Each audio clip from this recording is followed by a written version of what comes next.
أصحاب الفضيلة بارك الله فيكم وفقكم الله. Grije manat, dobro ja, to është drejt poshta po. Grije manat, dobro. Ku të shkoj? Po ja, xhirojsh. Ambasadori. Shumë që mirë. ما شاء الله تبارك الرحمن. السلام عليكم. بارك الله فيكم. السلام ورحمة الله. السلام عليكم.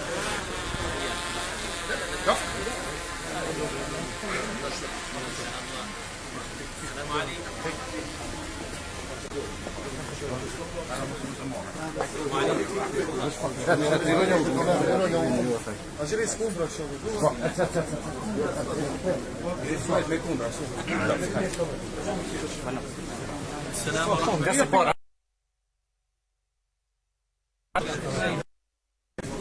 Hina kamerën.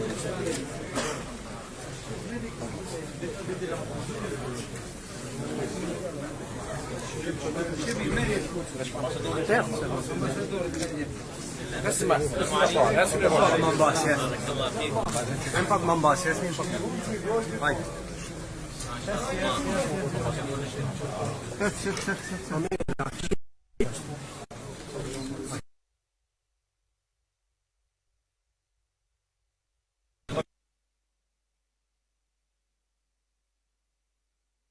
ما السلام عليكم ما شاء الله تبارك الرحمن.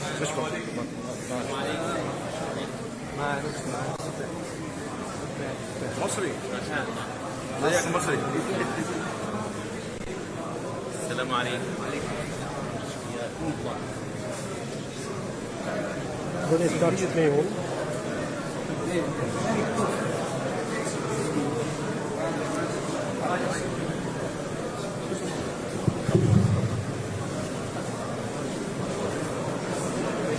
Assalamu alaikum. Të dëruar vëllezër,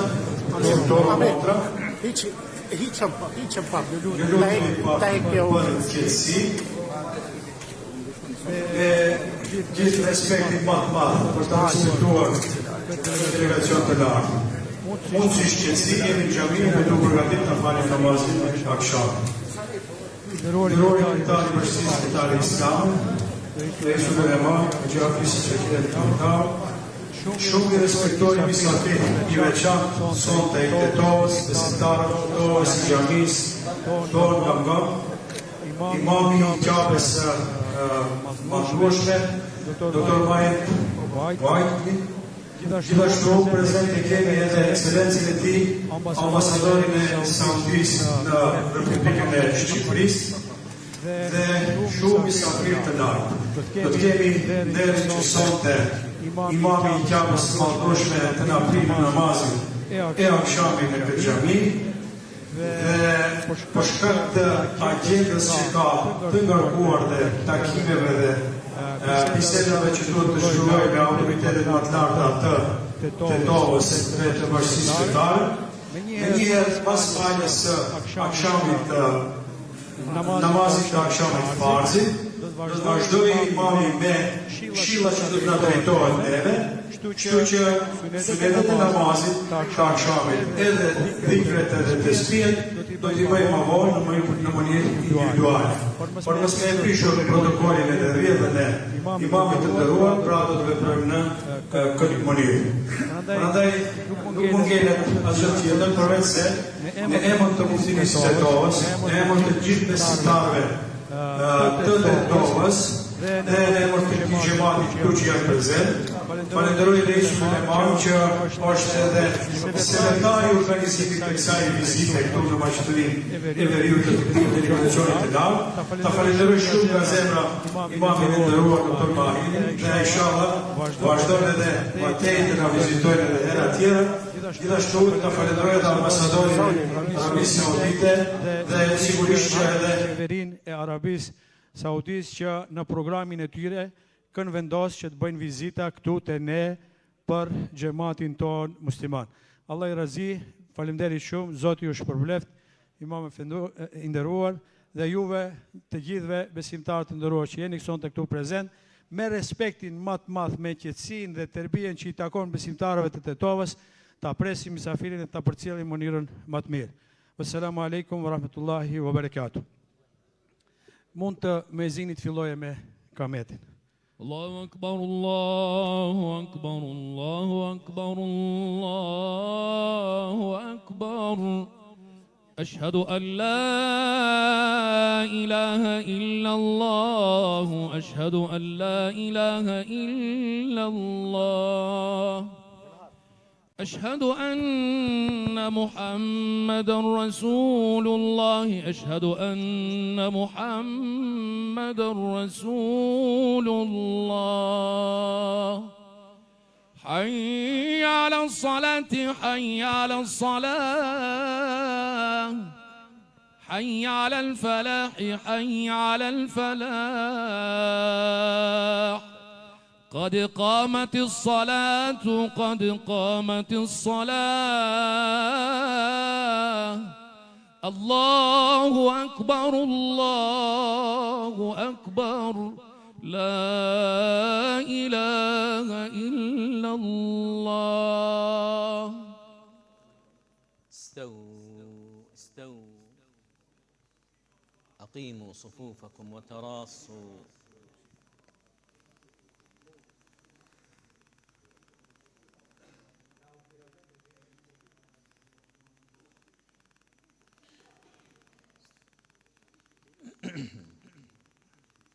الله أكبر السميع العليم من الشيطان الرجيم سبحانك اللهم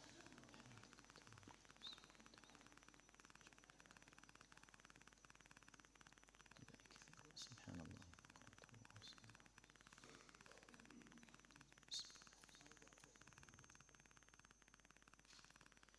الحمد لله رب العالمين الرحمن الرحيم مالك يوم الدين إياك نعبد وإياك نستعين اهدنا الصراط المستقيم صراط الذين أنعمت عليهم غير المغضوب عليهم ولا الضالين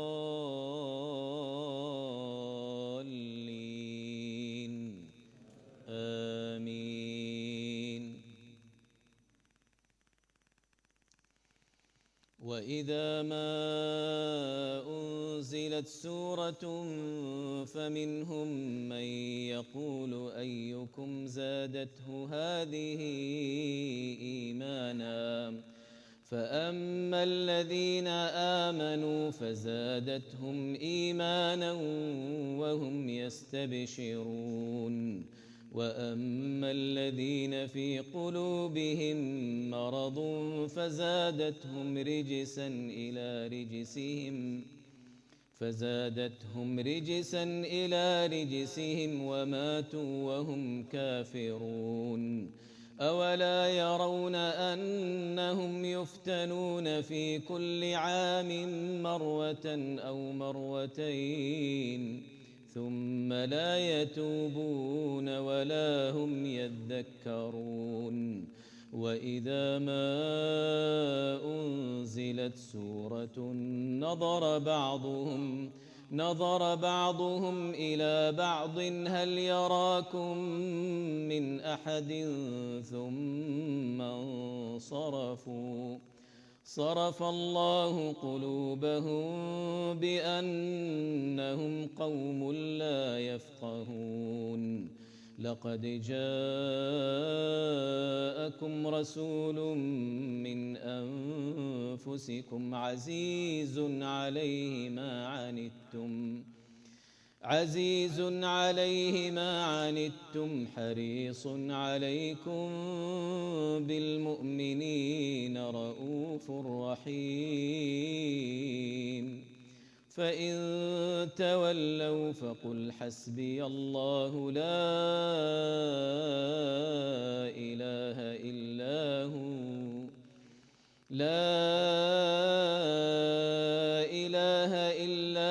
عليه توكلت وهو رب العرش العظيم الله أكبر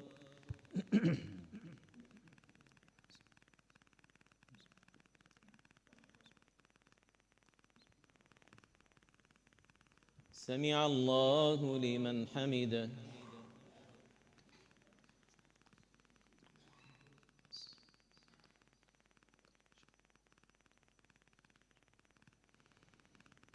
الله أكبر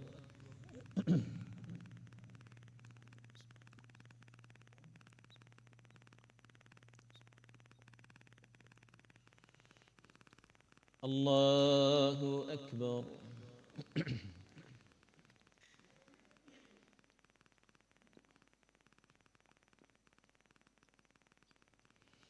الله أكبر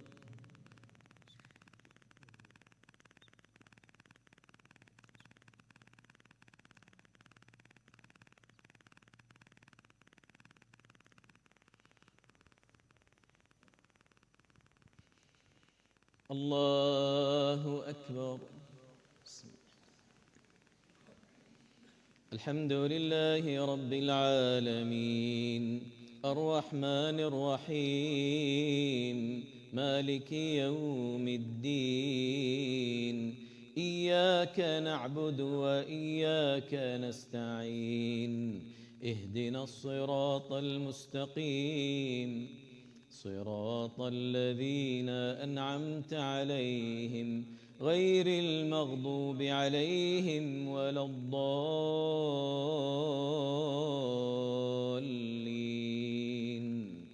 آمين محمد رسول الله والذين معه أشداء على الكفار رحماء بينهم تراهم ركعا سجدا يبتغون فضلا من الله ورضوانا سيماهم في وجوههم من أثر السجود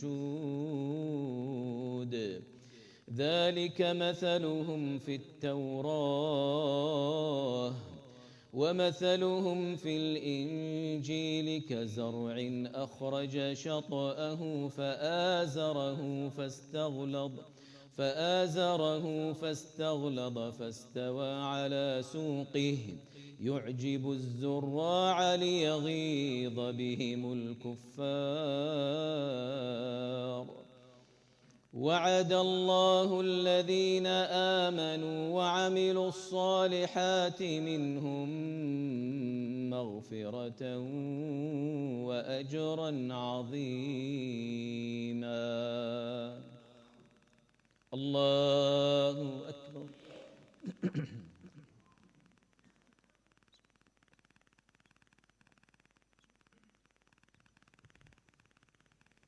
سمع الله لمن حمده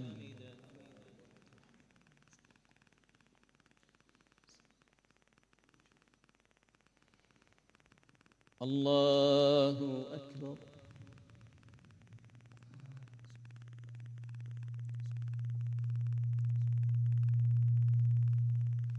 الله أكبر.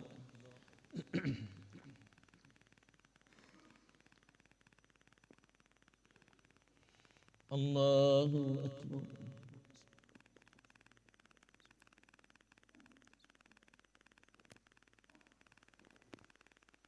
الله أكبر.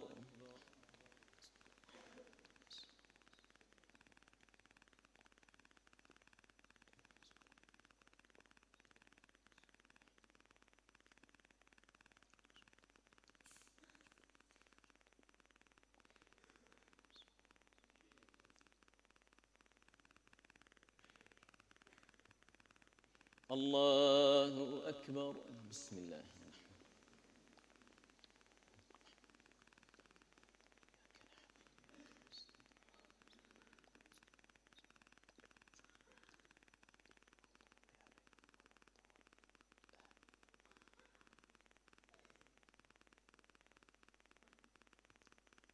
الله أكبر.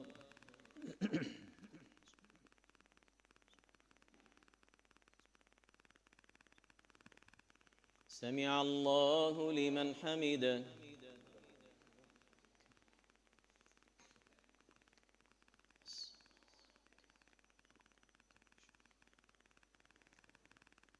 الله أكبر.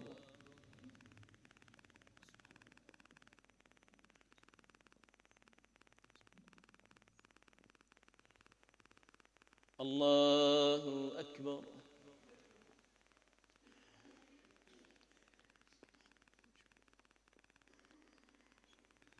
الله أكبر.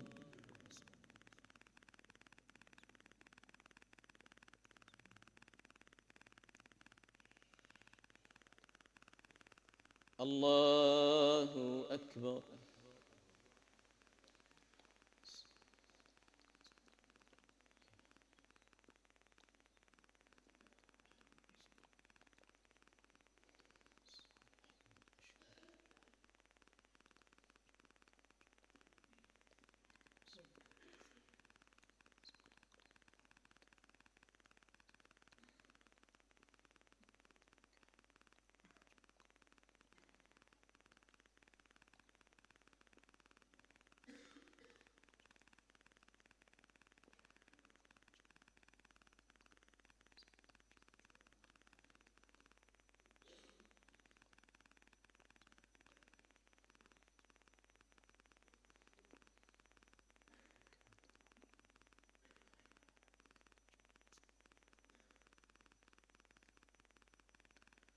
السلام عليكم ورحمة الله.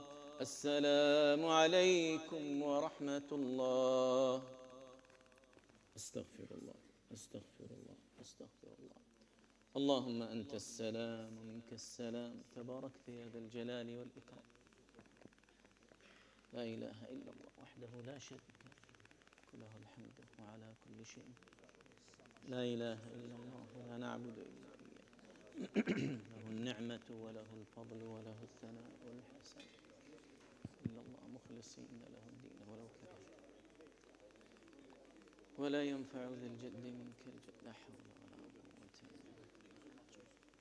الله لا إله إلا هو الحي القيوم لا تأخذه. Të nderuar xhamat, ja japim fjalën për shëndet sekretarit tonë Bashkisë Fetare Islame Reisul Remas, pastaj edhe imami i nderuar doktor Mahiri të na drejtohet me këshilla. Nderuar Reis, fjala është për ju, urdhëron.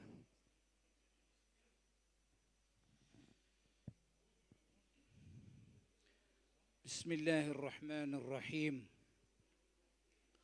Alhamdulillahi Rabbil Alamin.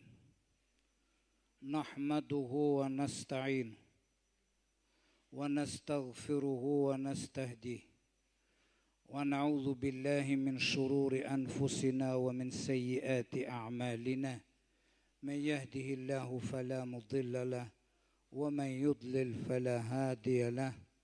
والصلاة والسلام على رسولنا محمد وآله وصحبه أجمعين. يقول الله تبارك وتعالى في أشرف كلامه العزيز وإذا قرئ القرآن فاستمعوا له وأنصتوا لعلكم ترحمون صدق الله العظيم. I nderuari muftinis të Tovës, doktor Selver Efendi Gjemaili, me bashkëpunëtorët e juaj, i nderuari Imam Nuhi Efendi Ganiu, të dashur ulema islam që jeni prezent këtu, të dashur vëllezër besimtar, miq, musafir dhe dashamir, nga çdo anë që keni ardhur sonte këtu, të nderuara nëna dhe motra, më lejoni t'ju përshëndes me përshëndetjen islame. Assalamu alaikum wa rahmatullahi wa barakatuh. Paqja, mëshira dhe begatitë të Madhit Zot qofshin mbi të gjithë ju. Ajo që kemi përjetuar këta 2 ditë vërtet është e papërshkruar. Një gëzim i madh. Por ja që këtë gëzim në të njëjtën nivel e shohim edhe në të Tovën tonë të dashur dhe të nderuar, ku ja me qindra mi ose mi e presin musafirin e madh, imamin e madh të qendrës së shenjtë, të xhamisë së Qabes në Mekën e ndritshme.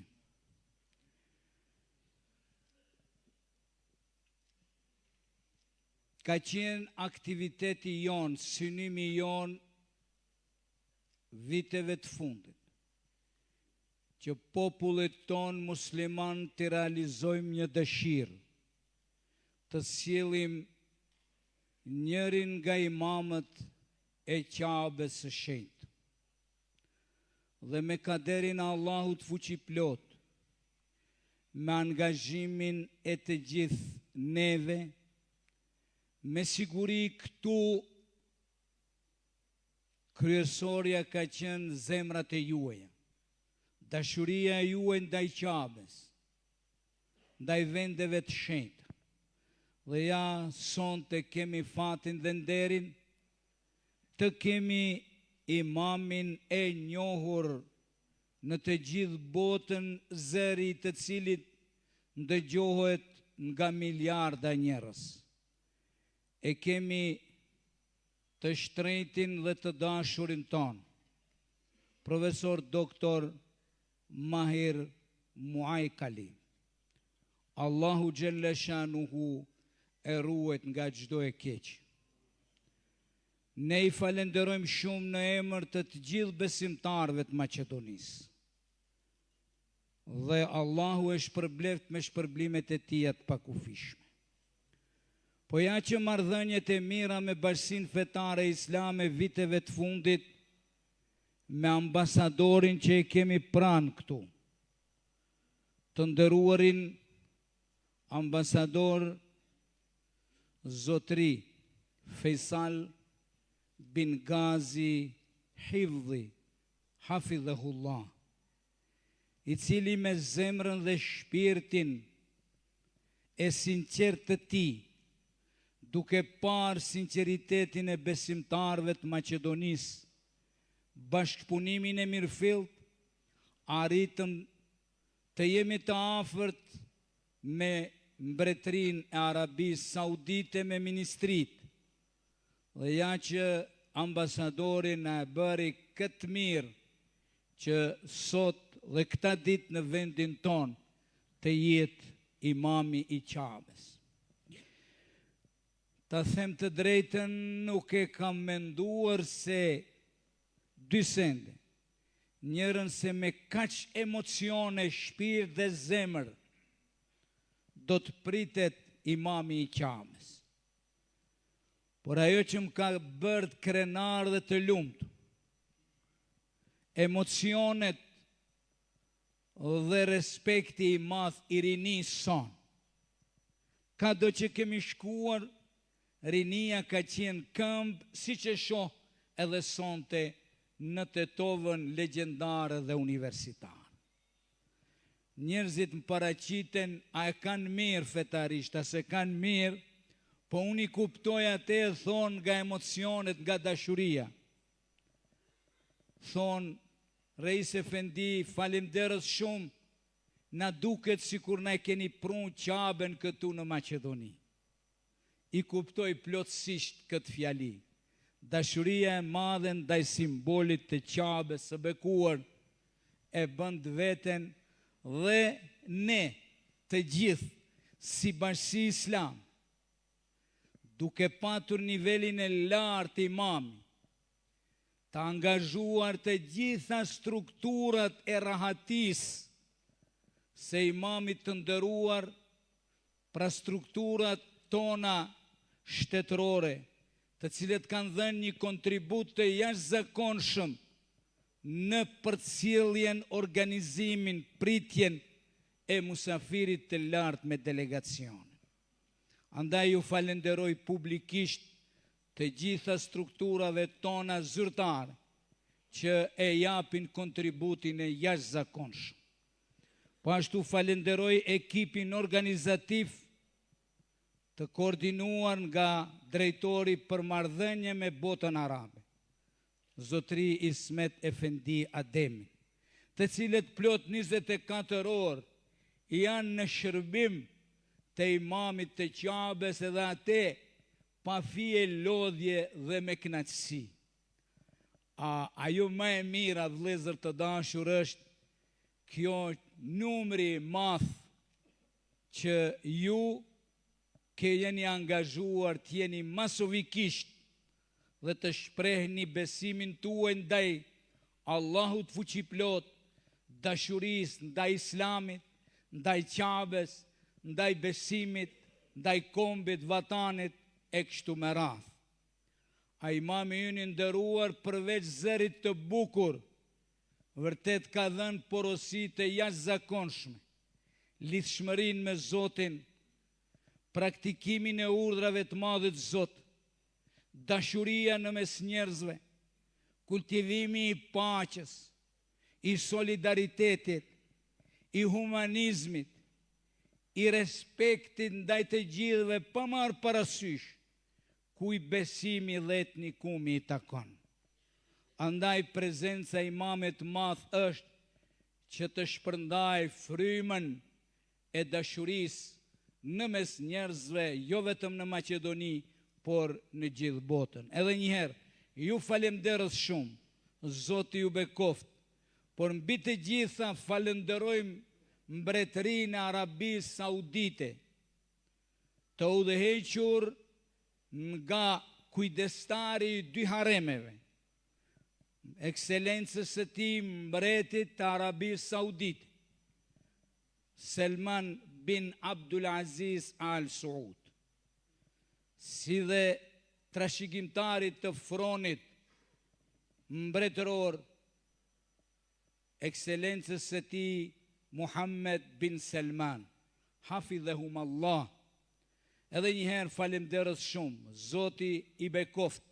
Wassalamu alaikum wa rahmatullahi wa barakatuh.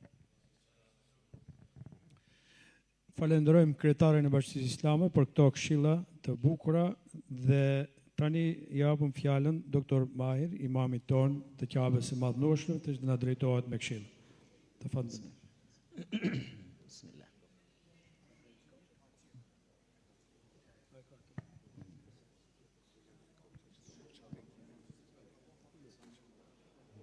الله يحفظك. ما شاء الله. شكرا حبيبي. بسم الله.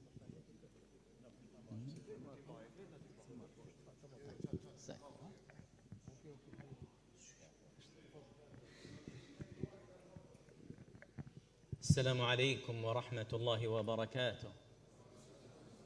Përshëndetje dhe Zoti qofshin mbi ju. أولا Vetëm pak kështu, a mundet pimbonësh të bëni këta incizimit, pak kështu se pengojnë pak. Edhe pak ndë jo gjallë. Po, ose ullët. Ullenit. تداشروا قول له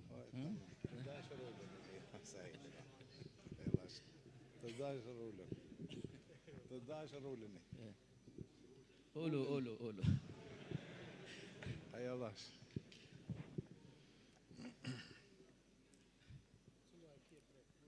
بسم الله الرحمن الرحيم والحمد لله رب العالمين وأشهد أن لا إله إلا الله وحده لا شريك له وأشهد أن نبينا محمدا عبده ورسوله صلى الله عليه وعلى آله وأصحابه والتابعين ومن تبعهم بإحسان إلى يوم الدين. أولا أشهد الله تبارك وتعالى على محبتكم وأسأل الله سبحانه وتعالى أن يجمعنا بهذا الحب في جنات النعيم مع النبيين والصديقين والشهداء والصالحين وحسن أولئك رفيقا. Përmendi filloj me bismillah, duke hekur shahadetin dhe tha, ju betom në dëshmoj në Allahun Gjereshanu që me të vërtet ju dua për hir të Allahu Gjereshanu. Tha ju jeni vëllezërit e mikët. فما أتينا إلا لمحبتكم ولنتزاور في الله تبارك وتعالى وقد ثبت عن النبي صلى الله عليه وآله وسلم بأن الله جل جلاله وتقدست أسماؤه يقول يوم القيامة أين المتحابون بجلالي اليوم أظلهم في ظلي يوم لا ظل إلا ظلي ويقول صلى الله عليه وآله وسلم يقول الله تبارك وتعالى وجبت محبتي للمتحابين فيه وللمتبادلين فيه وللمتزاورين فيه. Përsëri e përmendën se ata të cilët duhen në emër të Allahu Gjereshanu, përmendi disa hadithe të Muhamedit alayhis salatu vesselam, një prej atyre të cilët ditën e gjykimit do të jenë në mbrojtjen e Allahu Gjereshanu, të cilët besimtar, të cilët janë dashur për hir të Allahu Gjereshanu, edhe përmendi hadithin në cili ditën e gjykimit Allahu Gjereshanu do t'i thras ku janë ata të cilët janë dashur për hir të Allahu Gjereshanu. ثم أشكر كل من ساهم في حصول هذا اللقاء وهذه الزيارة المباركة ومن حكومة خادم الحرمين الشريفين والإخوة القائمين على الإفتاء في هذه البلاد وكذلك سعادة السفير الأستاذ فيصل بن غازي. أسأل الله سبحانه وتعالى أن يوفقهم جميعا وأن يبارك لهم فيما يحبون وأن يجعل ذلك كله في موازين حسناتهم. Falenderoj në emër të parë falenderoj mbretërinë e Arabisë Saudite edhe të gjithë ata të cilët kanë punuar në ardhjen time këtu në Maqedoni, në krye me mbretin e Arabisë, mbretërinë e Arabisë Saudite, Salman ibn Abdulazizin, princin, kurorin e princit të Arabisë Saudite, Mohammed bin Salmanin, ambasadorin e Arabisë Saudite i cili është në Tiranë, shkëlqësia e tij Faisal ibn Ghazi Hifdi, edhe gjithashtu në krye gjithë këtyre edhe kryetarin e Bashkisë Islame apo riasetin e Bashkisë Islame, Bashkinë Islame Fetare të Republikës së Maqedonisë së Veriut në krye me Haxhi Reis ulemans të Shaqir Efendi Feta.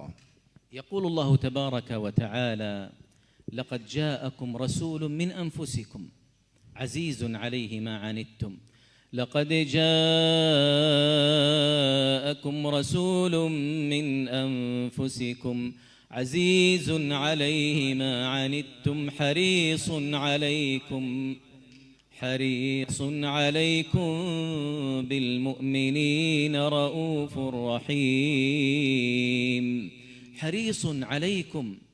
فالأنبياء الله تبارك وتعالى أرسلهم إلى الناس يدعونهم إلى الله تبارك وتعالى كما قال سبحانه رسلا مبشرين ومنذرين لئلا يكون للناس حجة بعد الرسل. مبشرين من أطاعهم بالجنة بمرضاة الله تبارك وتعالى والحياة السعيدة قبل ذلك في الدنيا، ومنذرين من عصاهم بالشقاء في الدنيا والعذاب الأليم الشديد يوم القيامة. نسأل الله لنا ولكم ولإخواننا المسلمين. Një prej atyre përmendën disa ajete kuranore për mëshirën Allahu xhaleshanu ndaj njerëzimit duke i dërguar pejgamber edhe atë prej të njëjtit popull komp që të i paralajmërojnë për të mirët Allahu xhaleshanu me një përfundim të gjithë ata të cilët i lexoj pejgamberët janë mëshirë për gjithë njerëzimin që kanë ardhur. والنبي بأبي هو وأمي صلى الله عليه وسلم كان حريصا على هداية الناس ودخولهم في الإسلام وهدايتهم، حتى أنه كان يتألم بأبي هو وأمي صلى الله عليه وسلم إذا لم يسمع له. فقال الله تبارك وتعالى: لعلك باخع نفسك ألا يكونوا مؤمنين، يعني أي لعلك يا محمد مهلك نفسك. نعم. Përmendën Muhamedit alayhis salam, pejgamberin e fundit, I cili ka pas kujdes të madh për udhëzimin e njerëzimit, sidomos e dini ju se edhe ka bërë lutje, dua për pranimin e prindve të tij, edhe haxhës së tij Islamit, thotë jeta e tij ka qenë këtë në shërbim të thirrjes në Islam, për të I mbrojtur musliman që mos largohen, mos devijohen nga Islam. حتى مثل النبي صلى الله عليه وآله وسلم نفسه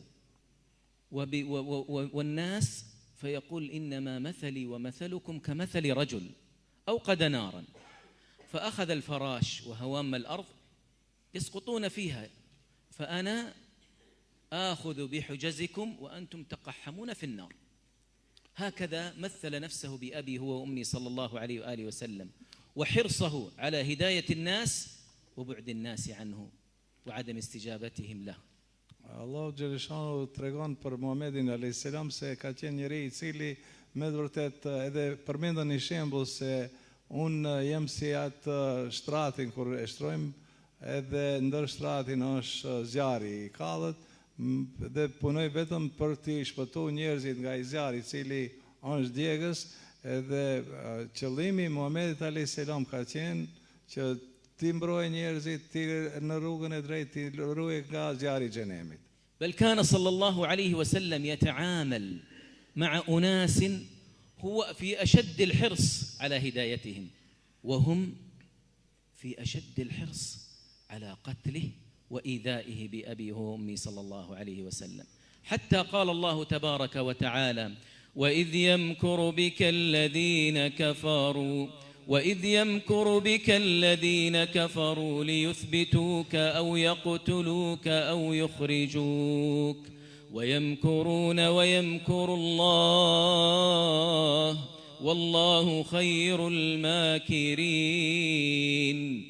ليثبتوك أي ليسجنوك أو يقتلوك أو يخرجوك من بلادهم، ويمكرون ويمكر الله والله خير الماكرين. Ajetet kuranore të cilët I përcjelli imami nderuar I Qabës thotë se të gjithë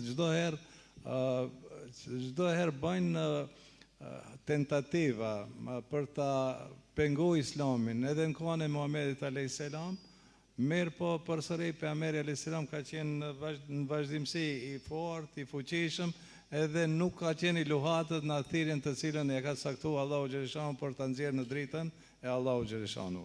لذلك صلى الله عليه وآله وسلم ما ترك شيئا فيه خير إلا دل أمته عليه، ولا شيئا فيه شر إلا حذر أمته منه بأبيه وأمي صلى الله عليه وآله وسلم.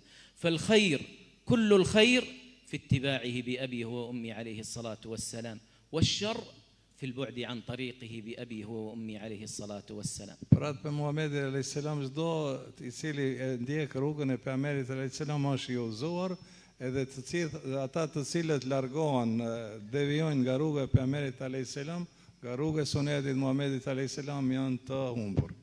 هذا حرصه في الدنيا ويوم القيامة عندما يحشر الناس وتدنو الشمس من رؤوس الخلق بقدر ميل والناس بحسب أعمالهم منهم من يكون العرق إلى كعبيه ومنهم من إلى ركبتيه ومنهم من إلى حقويه ومنهم من يلجمه العرق الجامة والأنبياء يقولون نفسي نفسي يأتون الناس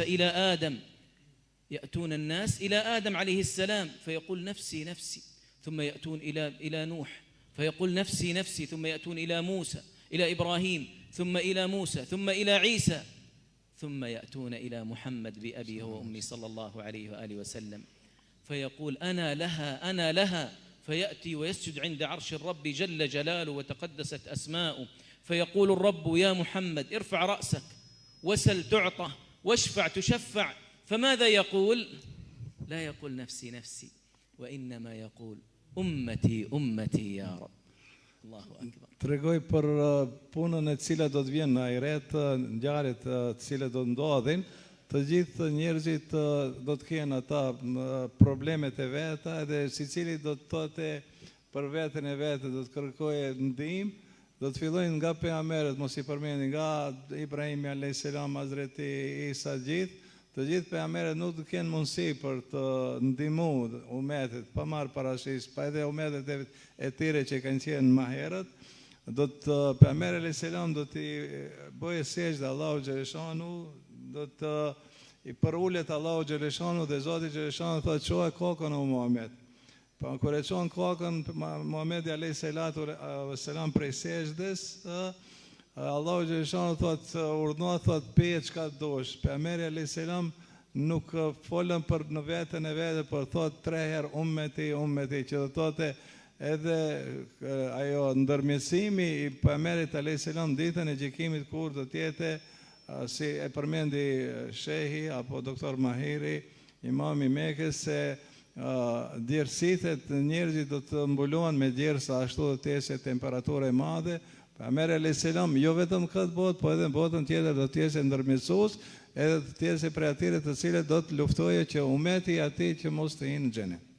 وكان من حرصه صلى الله عليه وسلم على أمته وحبه لهم يتمنى أن يرى من يأتي من أمته من بعده بأبيه وأمه صلى الله عليه وآله وسلم فيقول وددنا لو رأينا إخواننا قالوا يا رسول الله الصحابة أولسنا إخوانك قال أنتم أصحابي إخواني الذين يأتون من بعدي فيؤمنوا بي ولم يروني.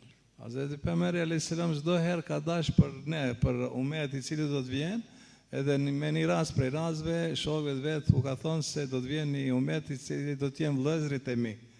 Edhe sahabët pak janë habit ata shokët, se është shumë interesant kur I thotë dikujt vëllau dhe kur I thotë shok, vëllau ka shkallën më të lartë, edhe këta sahabët pak fillojnë njëri tjetrit, e ulin pak atë që kanë pas atë dashuri, jo dashurinë, po se Muhamedi alayhis salam thotë I qumë vllazit të cilët do të vjen, po kur përmendën pejgamberi alayhis salam, ato do të jenë të cilët nuk më shohën mua edhe do të besojnë, për atë I kanë quajtur pe Muhamedi alayhis salam vëllezër, kurse ju jeni dëshmitar, më shihni edhe për atë ju quaj shok.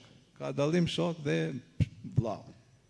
فكلنا يتمنى رؤية النبي صلى الله عليه وآله وسلم وكلنا يحب النبي بأبيه وأمي عليه الصلاة والسلام لذلك قال الله تبارك وتعالى قل إن كنتم تحبون الله فاتبعوني يحببكم الله ويغفر لكم ذنوبكم والله غفور رحيم. فجعل الله تبارك وتعالى المحبة في اتباعه بأبيه وأمي صلى الله عليه وآله وسلم. Tregon ajetin kuranor të cilin e lexoj, ata të cilët e duan Muhamedit alayhis salam duhet të edhe të veprojnë në bazë të atyre të dashurinë që e kanë Muhamedit alayhis salam, dashuria ndaj pejgamberit alayhis salam është edhe veprimi i sunetit Muhamedit alayhis salam, edhe gjithë ne shpresojmë që kena dëshirë për ta taku, po edhe për ta pa Hazreti pejgamberin alayhis salam ditën e gjykimit. فلذا أحبتي الكرام لنهيئ أنفسنا بإذن الله تبارك وتعالى بالاجتماع مع رسولنا صلى الله عليه وسلم يوم القيامة وهو راض عنا. Të nderuar vëllezër, xhamat i nderuar, thotë të gjithë do të përgatitena për të e taku Muhamedit alayhis salam, për ta parë edhe të jena në ombrellën e Muhamedit alayhis salam ditën e gjykimit. ونجتهد في اتباعنا له بأبيه وأمي صلى الله عليه وآله وسلم، فما نعلم من أمر يأمر به إلا ونقول سمعا وطاعة، ولا شيء ينهى عنه بأبيه وأمي صلى الله عليه وسلم إلا ونبتعد عنه. Nëse ndëgjojmë fjalën e Muhamedit alayhis salam, nuk duhet të him në komente, po vetëm duhet ta zbatojmë. Nëse thot punoni, duhet të veprojmë. Nëse pejgamberi alayhis salam largoheni, duhet të largojmë, edhe jo të komentojmë. Po duhet vetëm të him në zbatim. اللهم يا حي يا قيوم يا ذا الجلال والإكرام Lutje është e bo, o Zoti. يا سميع الدعاء يا ذا المن والعطاء يا ذا الجلال والإكرام يا رب جبرائيل وميكائيل وإسرافيل يا فاطر السماوات والأرض يا عالم الغيب والشهادة أنت تحكم بين عبادك فيما كانوا فيه يختلفون. اهدنا لما اختلف فيه من الحق بإذنك إنك تهدي من تشاء إلى صراط مستقيم. اللهم ردنا إليك ردا حميدا، اللهم ردنا إليك ردا جميلا، اللهم اجعل اجتماعنا هذا اجتماعا مرحوما، واجعل تفرقنا من بعده تفرقا معصوما، ولا تجعل فينا ولا معنا ولا منا شقيا ولا محروما، برحمتك وفضلك وجودك وكرمك يا أرحم الراحمين يا أكرم الأكرمين يا أجود الأجودين. اللهم اجمعنا بنبيك صلى الله عليه وسلم في الفردوس الأعلى.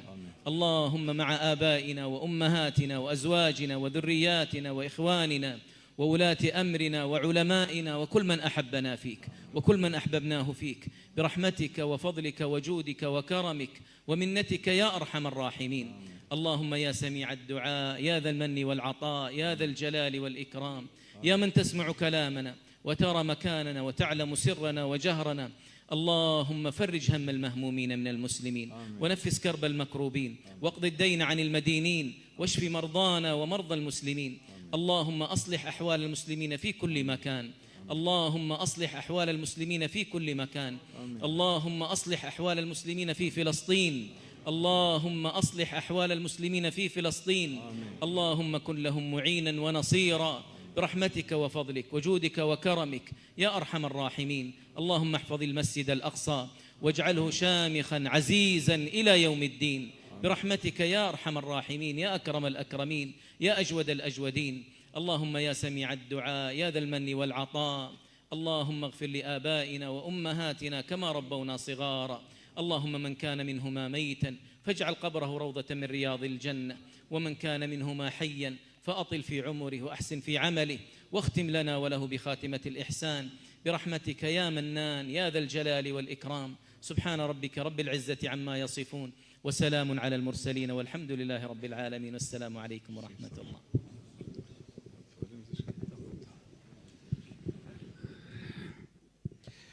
Faleminderit shumë të nderuar vëllezër për respektin, dëgjimin. Zoti ju shpërbleft dhe gjithë me mirë kuptim për të hapur një rrugë për të kaluar.